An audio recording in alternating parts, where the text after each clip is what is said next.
Winners don't do different things, they do things differently ಎಂಬ ಮಾತನ್ನು ಹೇಳ್ತಾ, ನಮಸ್ಕಾರ ಆತ್ಮೀಯರೇ. ನನ್ನ ಹೆಸರು ಮಹಾದೇವಿ ತಟ್ಟಿಮನಿ, ಊರು ನಲ್ಲನಟ್ಟಿ, ತಾಲೂಕು ಗೋಕ, ಡಿಸ್ಟ್ರಿಕ್ಟ್ ಬೆಳಗಾವಿ. ಆತ್ಮೀಯರೇ, ಇತ್ತೀಚೆಗೆ ಕೆಇ ನಡೆಸಿರ್ತಕ್ಕಂಥ ಕೆಸೆಟ್ ಪರೀಕ್ಷೆಯಲ್ಲಿ ಅರ್ಥಶಾಸ್ತ್ರ ವಿಷಯದಲ್ಲಿ ನಾನು GM ಕೆಟಗರಿಯಲ್ಲಿ ಕ್ವಾಲಿಫೈಡ್ ಆಗಿದ್ದು, ಇದು ನನ್ನ 2ನೇ ಬಾರಿ ಪ್ರಯತ್ನದಿಂದ ದೊರೆತ ಪ್ರತಿಫಲ. ಮೊದಲ ಪ್ರಯತ್ನದಲ್ಲಿ ನಾನು 128 ಮಾರ್ಕ್ಸ್ ತೆಗೆದಿದ್ದೆ. ಯಾಕಂದರೆ ನನಗೆ ಅವಾಗ ಓದಲು 1 ತಿಂಗಳು ಮಾತ್ರ ಕಾಲಾವಕಾಶ ಇತ್ತು. ಯಾಕಂದರೆ ಆಗ ತಾನೇ ರೀಸೆಂಟಾಗಿ ಮ್ಯಾರೇಜ್ ಆಗಿತ್ತು. 2ನೇ ಪ್ರಯತ್ನದಲ್ಲಿ ನಾನು 168 ತೆಗೆದು ಕ್ವಾಲಿಫೈಡ್ ಆದೆ. ಈ ನನ್ನ ಯಶಸ್ಸಿಗೆ ಮೂಲಭೂತವಾಗಿ ಕಾರಣೀಭೂತರಾಗಿರೋರು ಯಾರಪ್ಪ ಅಂತಂದರೆ ನಮ್ಮ ದಾನಯ್ಯ ಸರ್, ಕೌಟ್ಕಿಮಠ್, ಅಕ್ಕಲಕೋಟೆ, ಸೊಲ್ಲಾಪುರ ಜಿಲ್ಲೆ, ಮಹಾರಾಷ್ಟ್ರ. DGK ಸರ್ ಅವರು ಬರೆದ ಬುಕ್ಸ್, ಅವರ ಯೂಟ್ಯೂಬ್ ವಿಡಿಯೋಗಳಾಗಿರ್ಬಹುದು, ಅವ್ರು ಹಾಕಿಕೊಟ್ಟಿರುವಂಥ ಸ್ಟಡಿ ಪ್ಲ್ಯಾನಿಂಗ್ ಆಗಿರ್ಬೋದು, ನಮ್ಮೆಲ್ಲರ ಯಶಸ್ಸಿಗೆ ತುಂಬ ಕಾರಣವಾಗಿವೆ. ಇನ್ನೊಂದು ವಿಷಾದದ ಸಂಗತಿ ಏನಪ್ಪ ಅಂತಂದರೆ, ಪರೀಕ್ಷೆ 1 ತಿಂಗಳು ಇರುವಾಗಲೇ ನಮ್ಮ ಅಪ್ಪಾಜಿ ತೀರ್ಕೊಂಡ್ರು. ಹಾಗೆ ನಾನು 9 ತಿಂಗಳು ತುಂಬು ಗರ್ಭಿಣಿ ಕೂಡ. ಪರೀಕ್ಷೆ ಬರೆದು ಬಂದು ಮರುದಿನವೇ ನನಗೆ ಡೆಲಿವರಿ ಆಯಿತು.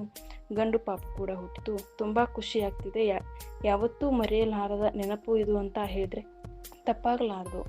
ಇಂತಹ ಪರಿಸ್ಥಿತಿಯಲ್ಲೂ ನನಗೆ ಪರೀಕ್ಷೆ ಬರೆಯಲು ಪ್ರೋತ್ಸಾಹ ನೀಡಿದ್ದೆ DGK ಸರ್ ಅವರ ಆತ್ಮವಿಶ್ವಾಸ, ಛಲ ಬೆಳೆಸುವಂತಹ ಯೂಟ್ಯೂಬ್ ವಿಡಿಯೋಗಳು.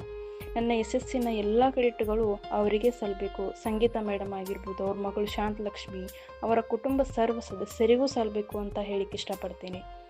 DGK ಸರ್ ನಮಸ್ತೆ ರೀ. ನಾನು ಮಹಾದೇವಿ ತಟ್ಟಿಮನಿ. ಇವತ್ತಿನ ದಿನ ನಾನು ನಿಮ್ಮ ಮಾರ್ಗದರ್ಶನದಂತೆ ಓದಿ ಎಕನಾಮಿಕ್ಸ್ ವಿಷಯದಲ್ಲಿ ಕೆಸೆಟ್ ಕ್ವಾಲಿಫೈಡ್ ಆಗಿದ್ದೇನೆ. ನಮಗೆ ಮಾರ್ಗದರ್ಶನ ನೀಡಿ ಗೆಳೆಯನಂತೆ ಬೆರೆತು ಸರಿ ತಪ್ಪುಗಳನ್ನು ತಿದ್ದಿ ಹೇಳಿ ನಮ್ಮ ಜೀವನವನ್ನು ರೂಪಿಸಿದ್ದೀರಿ. ನೀವು ನಮ್ಮ ಬದುಕಿನ ಸ್ಫೂರ್ತಿಯಾಗಿದ್ದೀರಿ. ನಿಮ್ಮಲ್ಲಿ ನಂಬಿಕೆ ಇಟ್ಟಿದ್ದಕ್ಕಾಗಿ ಮತ್ತು ಎಲ್ಲ ರೀತಿಯಲ್ಲಿ ಸಹಾಯ ಮಾಡಿದ್ದಕ್ಕಾಗಿ ಧನ್ಯವಾದಗಳು ಸರ್. ನಿಮ್ಮ ಉತ್ತಮ ಬೋಧನೆಗೆ ನಾನು ತುಂಬ ಕೃತಜ್ಞಳಾಗಿರುತ್ತೇನೆ.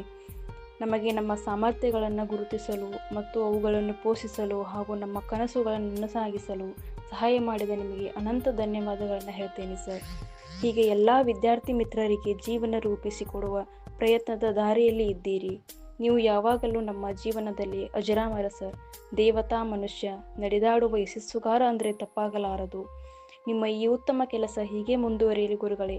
ಸಂಗೀತ ಮೇಡಮ್ ಹಾಗೂ ನಿಮ್ಮ ಮಗಳು ಶಾಂತಲಕ್ಷ್ಮಿಗೂ ಕೂಡ ಧನ್ಯವಾದಗಳು. ಸರ್ವ ಕುಟುಂಬಕ್ಕೂ ಮಗದೊಮ್ಮೆ ಹೃದಯಪೂರ್ವಕ ಧನ್ಯವಾದಗಳನ್ನು ಹೇಳ್ತೀನಿ sir. Thank you sir, thank you so much. ಹಾಗೆ ನಮ್ಮ ಯಜಮಾನರು ಕೂಡ ನನಗೆ ತುಂಬ ಸಪೋರ್ಟ್ ಮಾಡಿದರು. ನಮ್ಮ ಅಪ್ಪ, ಅಮ್ಮ ಮತ್ತು ನನ್ನ ತವರು ಹಾಗೂ ಗಂಡನ ಮನೆಯ ಸರ್ವ ಸದಸ್ಯರುಗಳು ಕೂಡ ನನಗೆ ತುಂಬ ಸಪೋರ್ಟ್ ಮಾಡಿದರು. ನನ್ನ ಫ್ರೆಂಡ್ಸ್ ಕೂಡ ನನಗೆ ಓದೋಕ್ಕೆ ತುಂಬ ಹೆಲ್ಪ್ ಮಾಡಿದರು. ನಿಮ್ಗೆ ಯಾವಾಗಲೂ ನಾನು ಚಿರಋಣಿ ಹಾಗೂ ಕೃತಜ್ಞಳಾಗಿರುತ್ತೇನೆ. ಇವರು ಎನ್ನದೇ ಪ್ರೋತ್ಸಾಹ ಕೊಟ್ಟ ಎಲ್ರಿಗೂ ಕೂಡ ಧನ್ಯವಾದಗಳು ಅಂತ ಹೇಳ್ತಾ ಒಂದು ಇಂಗ್ಲೀಷ್ ಥಾಟ್ ಜೊತೆಗೆ ಈ ವಿಡಿಯೋನ ಇಲ್ಲೇ ಮುಗಿಸ್ತೀನಿ. ಅದೇನೆಂತಂದರೆ, accept your past without regret, handle your present with confidence, face your future without fear. Thank you all.